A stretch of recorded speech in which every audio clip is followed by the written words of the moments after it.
tema que eu escolhi propor para os irmãos essa noite é a glória de Deus, em contraste com os ídolos da época. É interessante que nós estamos acostumados com uma expressão muito, meio que evangeliquez nos nossos dias, né? A expressão é glória a Deus, conhece? Principalmente no meio pentecostal, né? Mas, no entanto, queridos, nós estamos correndo um sério risco de nós perdermos essa força ou essa expressão que significa aquilo que Isaías disse. E, infelizmente, para muitos a expressão se tornou apenas um clichê. Contudo, a glória de Deus deveria ser a razão para tudo aquilo que nós fazemos. Glória significa grandeza, glória significa esplendor. E uma coisa interessante, nada e ninguém tem mais glória do que Deus, o Criador. Primeira coisa, a glória de Deus brilha mais do que o sol. A glória de Deus revela a sua majestade, revela o seu poder, e nós, como criaturas, cabe a nós vivermos para a glória de Deus. Quando você lê a carta do apóstolo Paulo em 1 Coríntios, capítulo 10, verso 31, vamos acompanhar lá? Olha só aí o que o apóstolo Paulo nos diz. Carta de Paulo à igreja de Corinto, no capítulo 10, ao verso 31.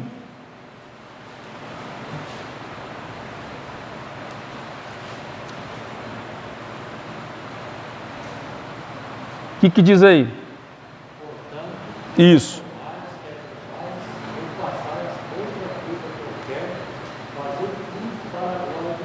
Portanto, quer comais, quer bebais, quer trabalhais, quer namorais, quer casais, quer qualquer coisa que você fazer, Deus, Ele tem que ser glorificado na sua vida.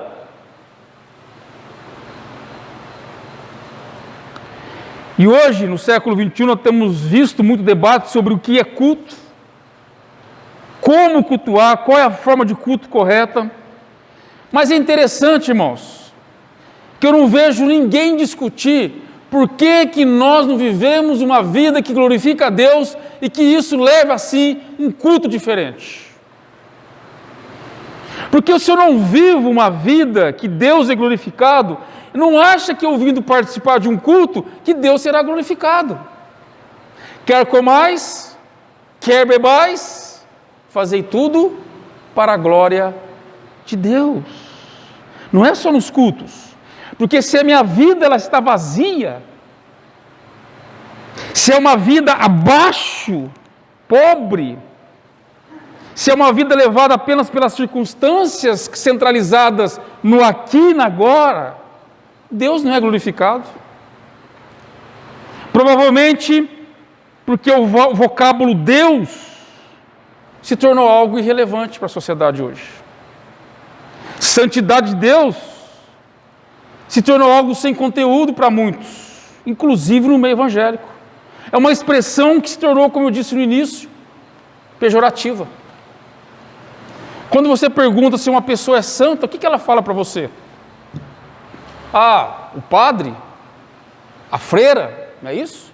É o que vem na mente das pessoas. Não fala que o irmãozinho da igreja X, ele é uma pessoa santa. Ele vive para a glória de Deus, ele come para a glória de Deus, ele anda para a glória de Deus, ele trabalha para a glória de Deus, ele vive para a glória de Deus, ele cumprimenta as pessoas para a glória de Deus, ele é uma pessoa santa. Não funciona assim. Essa geração, infelizmente, muitos de nós temos buscado um culto onde somente carregamos as nossas energias, entre aspas, para que nós possamos estar restabelecidos, enchidos como se fosse um carro andando, precisando de gasolina. No entanto, a Bíblia diz, a Escritura diz, e a Bíblia ensina, e a Escritura diz, que o culto não é para nós. O culto não é para mim. O culto não é para me sentir bem. O culto é somente o culto é para a glória de Deus. É Deus que é glorificado no culto. E nós estamos aqui apenas como criatura. Eu não sei se você já teve curiosidade, irmãos. E eu gosto muito de biografia. Eu leio bastante, pesquiso bastante. E eu fiz uma pesquisa, antes de fazer esse sermão. O que as pessoas do contexto brasileiro, o que elas mais buscam? O que seria, nessa geração pós-moderna, o que seria o espírito da época? O que as pessoas elas colocam como prioridade número 1 na vida delas? Você já prestou atenção ou já pesquisou alguma coisa relacionada a isso? É muito simples. E tem várias pesquisas feitas. Vamos lá. O brasileiro, 70% da pesquisa feita, a principal paixão do brasileiro é futebol. E olha que eu gosto de futebol. Eu fui jogador profissional. Meu filho gosta de futebol. Mas futebol para mim não é a prioridade. Jesus é. Quando eu me converti, ou seja, antes da minha conversão, eu não saía dos campos de futebol. Nos domingos. Aliás, quando eu comecei a namorar minha esposa, nossas brigas eram porque o pastor jogava bola. Depois que eu converti, se muda a metanoia, onde Deus se torna a prioridade. Mas eu queria, não para esse fato, mas para a pesquisa. Então, futebol é 70% paixão do brasileiro. Segunda paixão do brasileiro, cerveja. Eita, povo que gosta de beber cerveja. O brasileiro tem como paixão a cerveja. Qual que é a propaganda que você mais vê na televisão, nossa? Cerveja. Cerveja. Vende muito, não vende, Simone? No mercado, cerveja? Acho que mais vende, né? Terceira paixão do brasileiro. Novela. Novela. Futebol, cerveja, novela. E sabe o que eu não vou falar aqui de todos. Estou falando dos principais. E sabe o que me chamou a atenção? Que eu fiquei assim, num país que se diz cristão, num país que se está crescendo o número de evangélicos, num país que se diz... Eu fiquei pensando, por que não apareceu na pesquisa que em primeiro lugar está a paixão por Deus?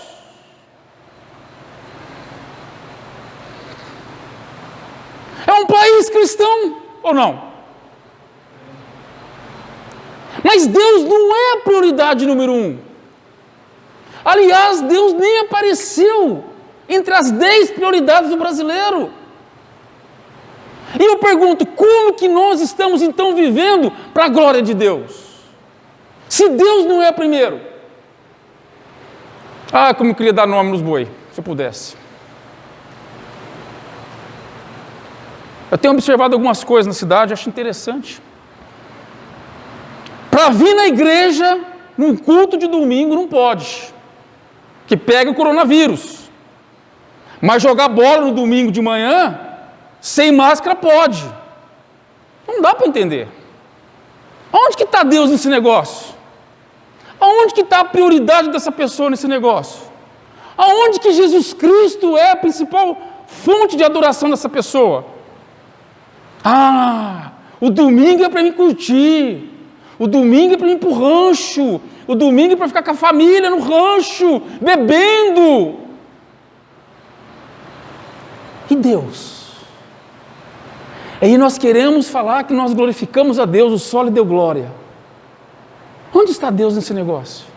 Se a Bíblia diz, quer comais, quer bebais, ou quer fazer qualquer coisa, tem que redundar para a glória de Deus. Mas Deus não está na nossa lista de prioridade, irmãos. Deus está abaixo. Nós temos coisas muito mais importantes do que Deus. Ou não? O que seria a glória de Deus? A glória de Deus é a santidade de Deus. Isaías, como eu disse, ele muda suas palavras de santo para glória. Olha o que diz o texto. Isaías capítulo 6. O que diz aí? Parte B. Santo, santo é o Senhor dos Exércitos. Aí ele vírgula, aí ele muda o assunto. Quando aparece uma vírgula no texto aqui original, é porque ele vai dar ênfase em outro assunto. Qual que é a ênfase que ele está dando? A glória de Deus. A glória de Deus. A glória de Deus. O que é a glória de Deus? O que é a glória de Deus? E como nós lemos em Romanos, nós vimos que o homem, o ser humano, por causa do pecado, ele sempre tenta o quê? Usurpar a glória de Deus. Isso não é novo. Isso é antigo. Desde a queda. O homem tenta colocar coisas que estejam na sua prioridade, e Deus sempre é o escanteio. Tudo que nós vamos fazer, Deus está em último lugar. Eu não estou falando de igreja, estou falando de Deus. Deus, o Deus Pai, o Deus Trino, o Deus Uno, o Deus Santo, o Deus de toda glória, o Deus Criador, o Deus Soberano, o Deus que tem poder de levar você para o céu e mandar você para o inferno. O mesmo Deus. O mesmo Deus. Isaías fala que a terra está cheia da sua glória. E eu aprendo quando você lê o Antigo Testamento, que todas as vezes que esse povo, chamado povo de Deus, deixava de dar glória a Deus, o que ocorria, irmãos? Tragédia, desastre. A nação era o quê? Ela perdia o seu poder. A história bíblica é a história que a igreja evidencia claramente essa verdade. Por exemplo, queria que você abrisse Isaías capítulo 42, versículo 8. Profeta Isaías, capítulo 42, no versículo 8.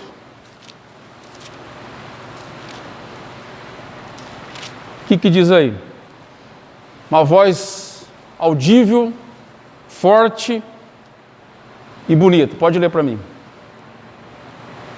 Eu sou o Senhor, este é o meu nome, a minha glória, pois, não andarei ao vento, nem a minha honra à imagem de tu. Está claro esse versículo?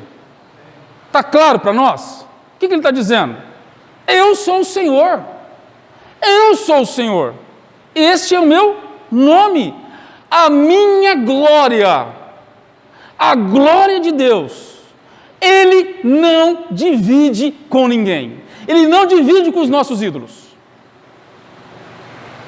Aí tem pessoa que fala assim, nossa, mas eu não tenho vontade de orar, eu não tenho vontade de ler a Bíblia, como minha vida é medíocre. Aí você vai ver a vida da pessoa. A prática da vida dessa pessoa, o hábito dela. Deus não é prioridade na vida dela. Você vai esperar o que dessa pessoa? Que ela seja cheia da glória de Deus? Que ela testemunhe que Jesus Cristo é o Senhor da vida dela? Que ela tem imenso prazer e paixão por Deus? Ou é uma pessoa apática, inerte, sem desejo pela glória de Deus? Os seus olhos não brilham, eles não brilham por Deus, mas brilham para a cerveja. Ele não brilha para a glória de Deus, mas ela brilha quando está à frente da televisão com entretenimento. É isso?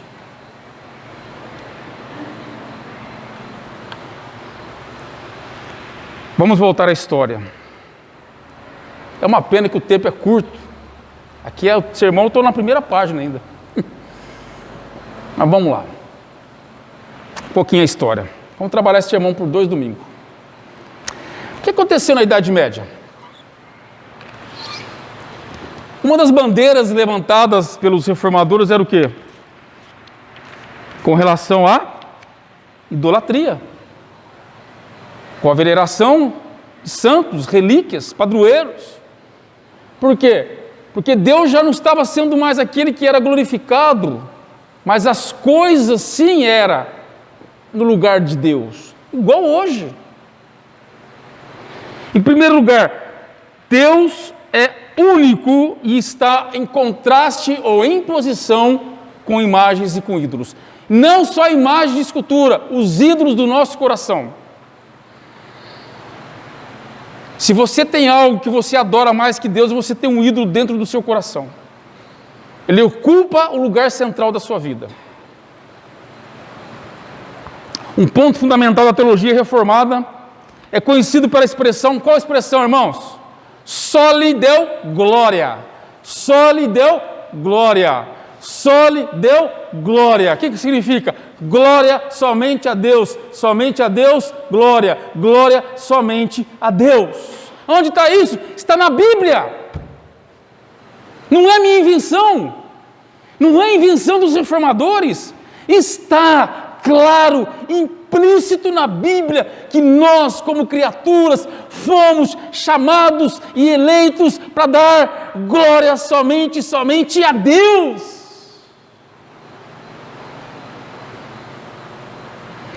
Ou você não crê nisso? Amém. Com essa bandeira, os reformadores bíblicos dizem que somente Deus merece o quê? A nossa adoração. E a Bíblia, os versículos que nós lemos na Bíblia, diz que é somente um Senhor. E que esse Deus que é o Senhor, Zé, que é o Criador, Ele não divide a sua glória com os nossos ídolos. Entende? Na prática, a doutrina bíblica não é apenas da adoração, a proibição, mas também a qualquer coisa que nós levantamos que está acima do Criador. É idolatria. É idolatria. Um dos pontos levantados para combater a prática romana foi o quê? Adoração aos santos. O que mais? Altares, missas, festas, que eram o quê? Oferecidas a eles com orações, juramentos e votos. O que eles faziam? Eles invocavam bênçãos através do quê? Dos objetos ou dos ídolos que eles canonizavam para assim enganar as pessoas. Só a Escritura, meus irmãos. Só a Bíblia. Quando a Bíblia não é regra única de fé e prática, é um problema na vida das pessoas. Problema. O que as Escrituras dizem sobre a intercessão dos santos?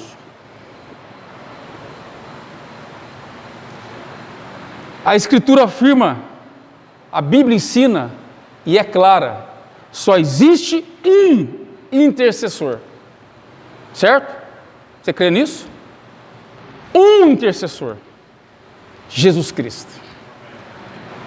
Vamos lá, Hebreus capítulo 7, verso 25. Quem achou pode ler. Hebreus capítulo 7, verso 25.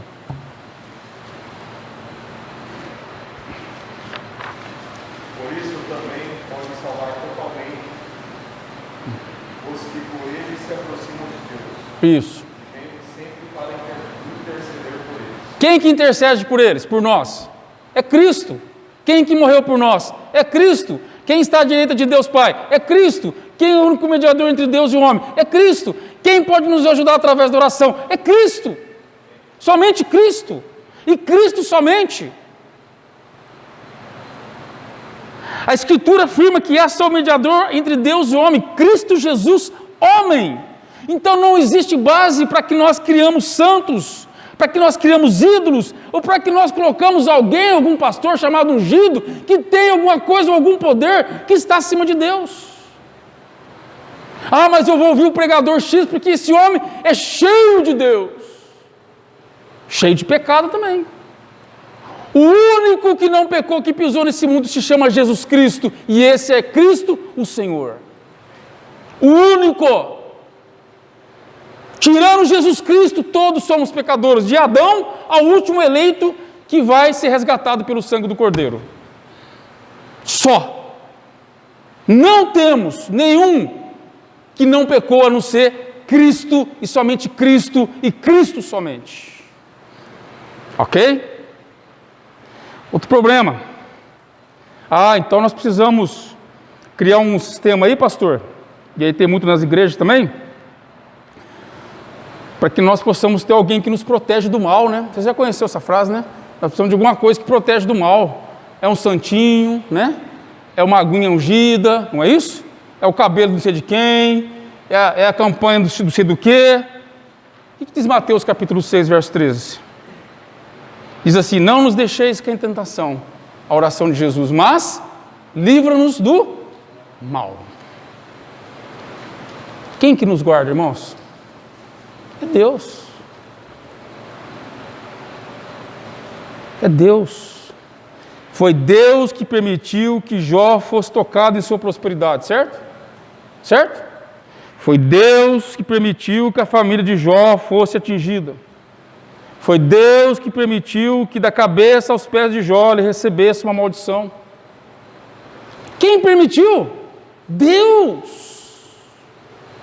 Lutero diz que o diabo é o diabo de Deus, que cumpre propósitos. Então não adianta ter aguinha ungida,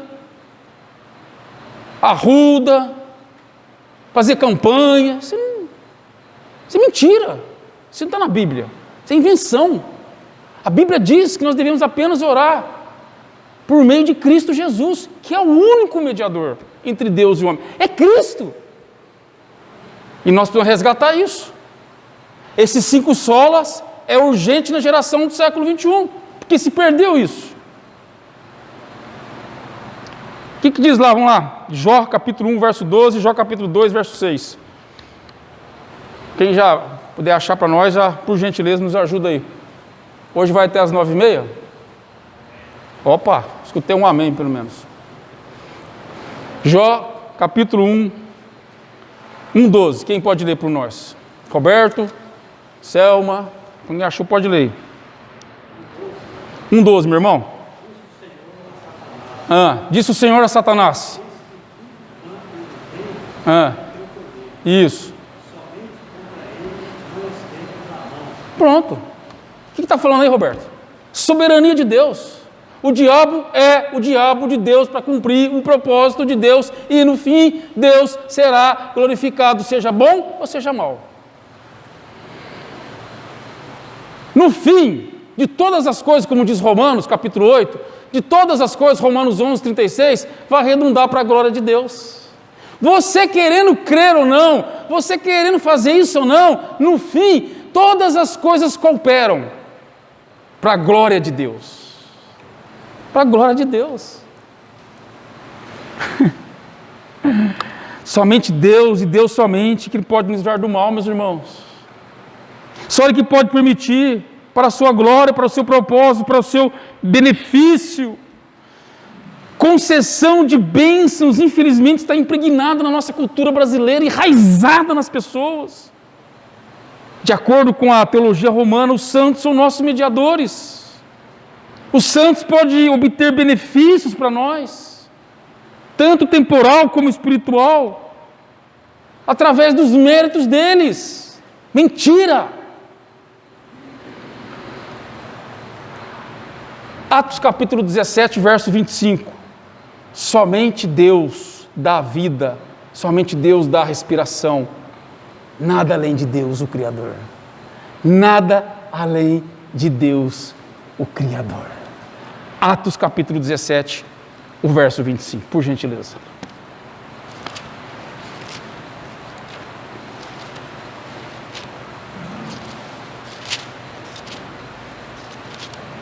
Uma voz feminina.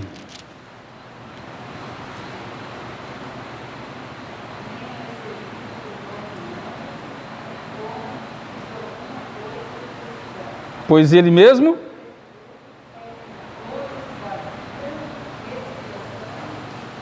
quem dá a vida? Deus. Quem tira a vida? Deus. Quem dá o bem? Deus. Quem manda o mal? Deus. Por quê? Tudo é para a glória de Deus. E às vezes Deus vai trabalhar com cada pessoa de forma diferente. E quanto mais uma pessoa se diz cristão e ela é de fato, Quanto mais ela se torna rebelde, mais Deus vai mandar o diabo de Deus trabalhar na vida dela, para que ela se arrependa, para que ela volte aos caminhos de Jesus e para que ela firme a perseverança somente em Deus. Glória somente a Deus. Glória somente a Deus. Quem concede bênção é Deus e somente Deus, e Deus somente o Criador, não deuses. Eu queria ler mais alguns textos com os irmãos.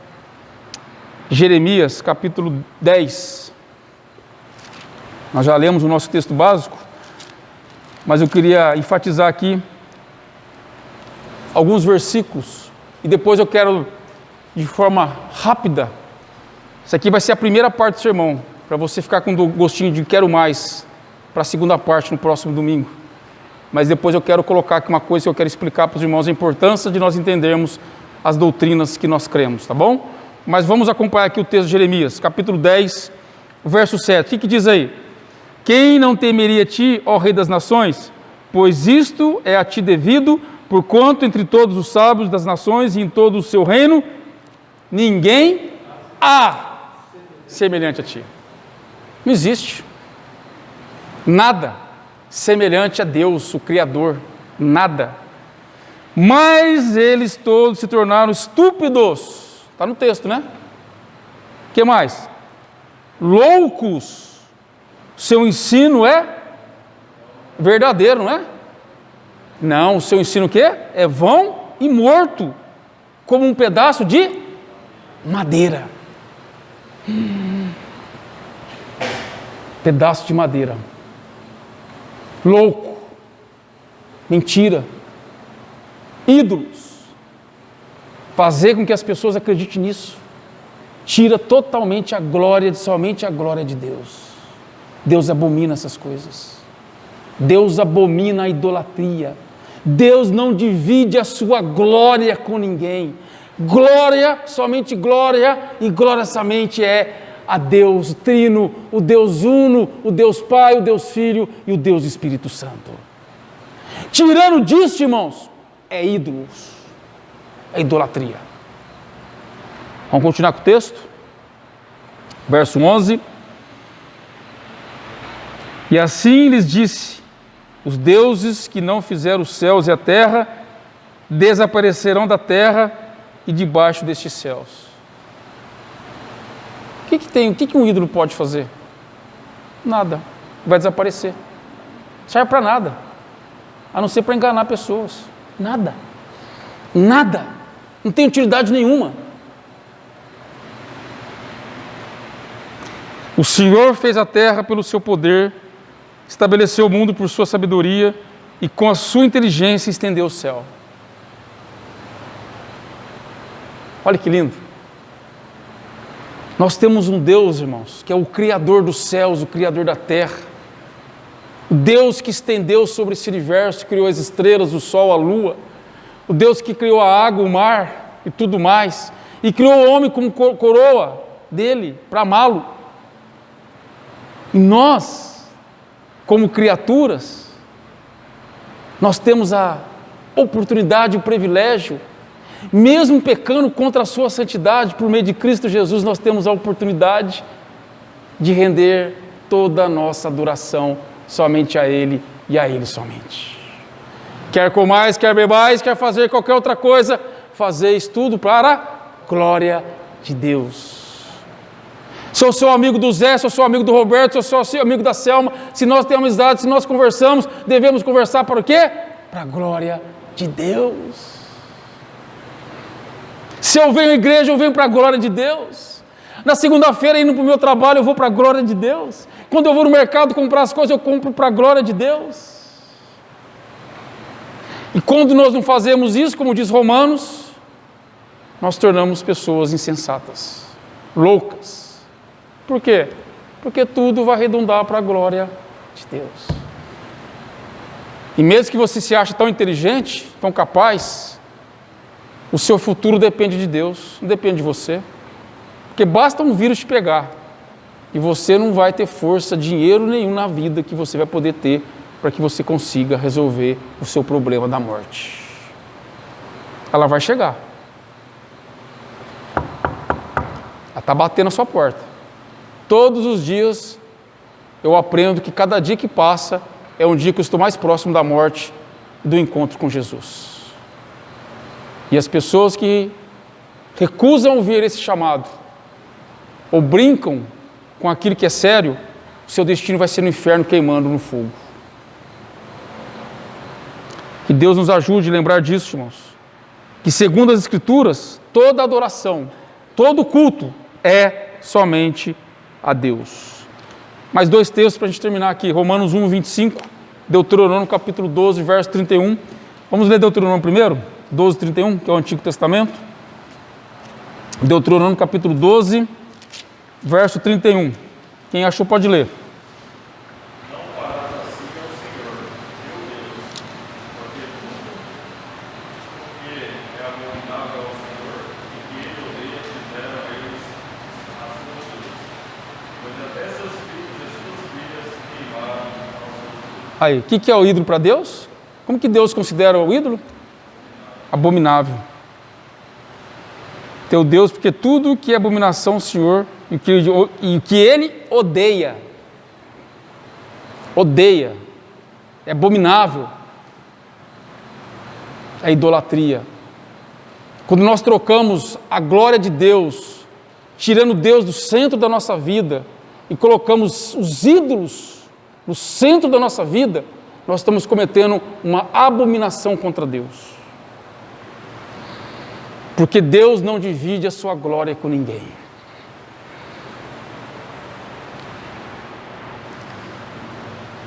Queria que você lembrasse nessa noite. Glória somente a Deus. Esse é o resgate que temos pregado.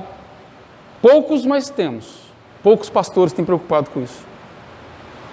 Talvez sejamos das últimas gerações aí. O resgate das doutrinas basilares da fé cristã. Estão aqui. Sola Escritura, sola Cristo, sola graça, somente a fé e glória somente a Deus. Se isso aqui não faz parte da sua vida como cristão e eleito, você não é um. Você não faz parte dos eleitos. Se nós não vivemos isso aqui, é porque de fato nós não somos cristãos verdadeiros. Porque todo cristão verdadeiro crê somente em Cristo, crê somente pela fé, vive e entendeu a graça de Deus, a Bíblia é a autoridade na vida dele e a sua vida é uma vida que glorifica o seu nome. Está aqui, irmão, o resumo. Para que eu e você vivamos o glória e o somente glória a Deus. Tem alguns minutinhos, eu queria só, por gentileza, Felipe, vamos parar aqui, a segunda parte será pregada no próximo domingo, se assim Deus nos permitir. Eu queria trabalhar isso com os irmãos um pouquinho, para os irmãos entenderem por que eu estou pregando isso. Vou falar hoje, vou falar no próximo domingo. Em toda a história do Antigo Testamento, depois do Novo, depois da história da igreja, depois dos reformadores, depois dos puritanos, depois do século XX, agora o século XXI, sempre a igreja teve altos e baixos. Sempre a igreja ela foi muito bem e depois ela teve o seu declínio. Basta lembrar as cartas do Apocalipse. 7 cartas. Jesus, ele sonda as igrejas e Jesus vê como está o estado das igrejas, né? Mas é importante o que, irmãos? Nós entendemos o que foi a Reforma Protestante e o que tem ocorrido nessa história durante esses 500 anos. Então, a primeira coisa que nós temos que lembrar é que quando veio a Reforma Protestante, ela teve um objetivo, que era o quê? Resgatar o quê? A glória somente a Deus, a Bíblia como regra de fé, a palavra de Deus como revelação verdadeira. Por quê? Porque antes a igreja estava corrompida, se cobrava dinheiro para a salvação, com o Tetzel, o famoso Tetzel, ele cobrava as indulgências. E aí o que acontecia? As pessoas estavam sendo o quê? Enganadas. A igreja estava corrompida e precisava de uma reforma. E você tem que lembrar que a Reforma Protestante não era para sair outra religião, outra igreja ou outra denominação. Era para reformar a igreja romana. Lutero foi expulso. Por isso surgiu as igrejas protestantes. Ok? Mas vamos lá, caminhando rapidinho aqui pela história. Bem, a Reforma Protestante foi uma bênção, trouxe muitos benefícios, mas aí a Reforma Protestante também declinou. Você sabia disso? Infelizmente. O movimento da Reforma durou 150 anos e depois declinou. Aí surge um tal de iluminismo. Alguém vai falar do iluminismo? O que a França fala mesmo? Tem 3 lemas que os franceses gostam de falar: fraternidade, quem lembra aí? Igualdade, tem mais um. Então surge o quê? O iluminismo. O que o iluminismo vai falar? Qual que é a ideia do iluminismo? Esse negócio aí de igreja, isso aí passou essa fase. Não tem mais, não precisa mais de igreja. O iluminismo significa que agora era a época da razão. Quando você estava na igreja, você estava ainda como eles usam essa expressão, você é um infantil. Você depende da igreja, a sua tutela é a igreja. E aí vem o iluminismo e fala o quê? Nós não precisamos mais de igreja, nós não precisamos mais de dogma. Agora nós temos o quê? A razão para pensar, nós somos livres para pensar. Então o que acontece com a igreja? Começa a declinar. Toda a Europa. Eu posso falar, por exemplo, aqui, olha lá, a gente vai falar ali, crítico da igreja e o clero, surge o deísmo. Alguém sabe o que é o deísmo?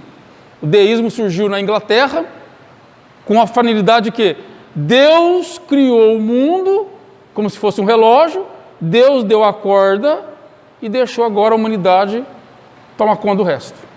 Muito forte na Inglaterra. Beleza. O que eles começam a fazer no iluminismo? Como eles começam a questionar a Bíblia, a igreja começa a perder a força. Próximo slide. Estou falando de forma rápida porque a história é grande, tá? E nós vamos falar hoje, e vai aparecer após o iluminismo, já no século XIX para o século XX, o tal do liberalismo teológico. E tudo que eu estou falando para vocês aqui, irmãos, eu preguei durante os 5 domingos. Os 5 solos eu preguei.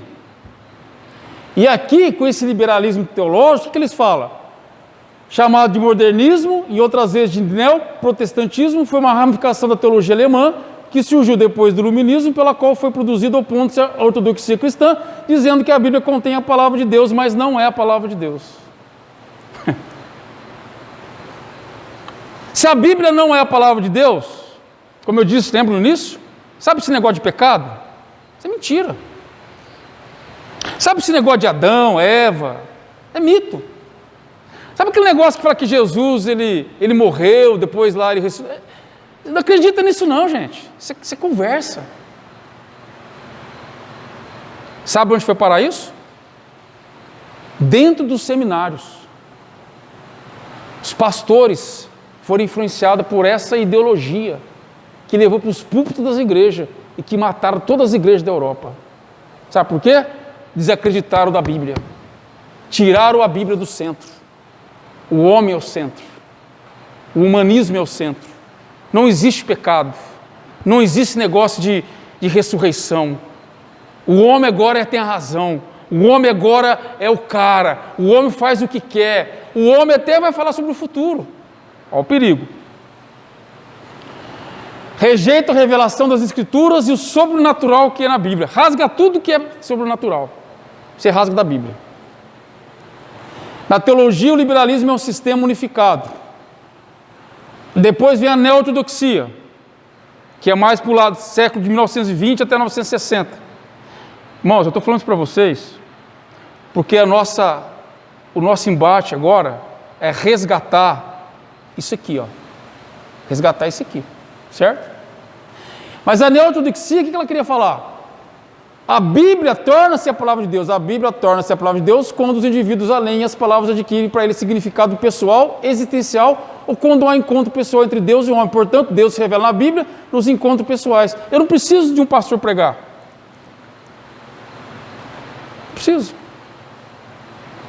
Entendeu? A Bíblia é como se fosse um livro, como se fosse um grande autor que recebeu inspiração, escreveu lá, você lê aquele livro lá, faz bem para você. É isso que eles fizeram. A neo-ortodoxia ainda teve assim, tentativa de resgatar isso aqui, ó. Porque isso aqui se perdeu, irmãos, no iluminismo.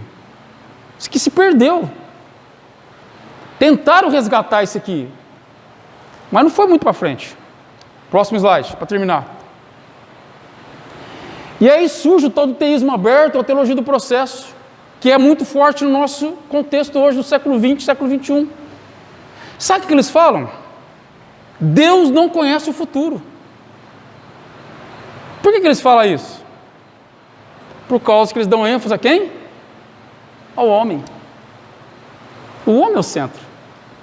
O homem que pode fazer as coisas, ele fala, ó, a teologia do processo e sua nova roupagem nasceram para tentar livrar Deus da culpa do sofrimento. Sabe esse negócio de falar que Deus pune o pecado? Imagina. Aí você conhece pessoas que falam assim, ó, nossa, Deus é amor. Não é isso? Não é isso que ele tem que pregar na igreja? Pastor, ele tem que falar de amor, pastor. Só o amor, só love. Não é isso que a gente ouve? De onde que vem isso? Aqui, ó, a raiz. Porque eles tiram tudo quando se fala de Deus como juiz, porque não acredita no inferno, não acredita na volta de Jesus, não acredita na ressurreição. E isso está impregnado na mente de muitas pessoas. A aproximação do pensamento teísta e panteísta, aí ele fala aqui, portanto, o termo teísmo aberto é uma criação no final do século XX, mas precisamos ser cunhado nos anos 80, pelo adventista, nascido na gravidade da teologia do processo, fecundado na década de 30 e também conhecida por paneteísmo. Então, por isso que hoje, sabe o que existe hoje no nosso meio? O pluralismo.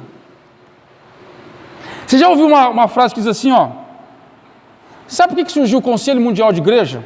Por causa disso aí. O culto ecumênico, vocês conhecem, já falaram com o culto ecumênico? Por causa disso aí. Por quê? Todos os caminhos levam a Deus. Entendeu? A Bíblia e o livro do Chico Xavier é a mesma coisa. O que sobra para nós? O que sobra? Você entendeu o ponto que nós chegamos? Então, irmãos, nós precisamos orar muito. E nós precisamos, como igreja do Senhor Jesus, se de fato somos uma igreja reformada, nós precisamos crer nesse aqui, ó. Nós não podemos abrir mão do solo Escritura.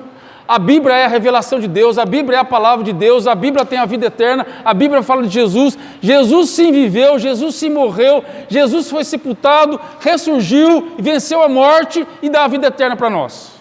Está aqui na Bíblia. Eu creio nisso. Eu acredito nisso e eu vivo por isso. Sola Christus. Não existe mediadores, não existe santos, não existe campanhas, não existe homem ungido, não existe blá blá blá blá blá blá. O que existe é Cristo. Se eu quero chegar a Deus, eu vou por meio de Cristo.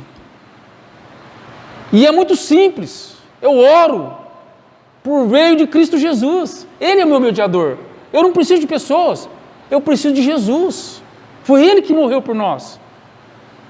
E quando a pessoa não crê nisso, o que ela faz? Ela usa amuleto, né? Ela usa amuletos do mundo gospel. Graça. O que significa graça? A graça é que nós não temos condições de salvar nós mesmos. Jesus morreu por nós. Isso chama graça. A graça é um dom, é um favor. E nós não precisamos esforçar.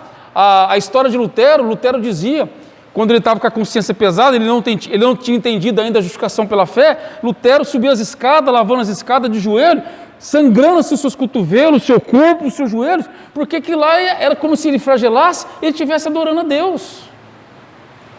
Não, nós não precisamos fazer isso. Jesus morreu na cruz por nós, basta. É graça. Jesus morreu por nós. Ponto. Só isso. Só crer. Sola fide, somente a fé. O justo virá pela fé, Romanos 1,17. Só isso. Crer na obra salvífica de Jesus. E por último, para a gente terminar, 9,5, é que é glória somente a Deus. Eu queria que, em nome de Jesus, que você pensasse nisso e se lembrasse do que eu falei nessa noite. Que esses pilares aqui, nós não podemos deixá-los. São a sustentação da nossa fé. E é nisso que nós temos que crer, baseado sempre na nossa única regra de fé e prática, a Bíblia Sagrada. O que passar disso, como diz Paulo em Gálatas, né? Seja o quê? Anátema, amaldiçoado. Quer comais, quer bebais, fazei tudo para a glória de Deus. Vamos orar?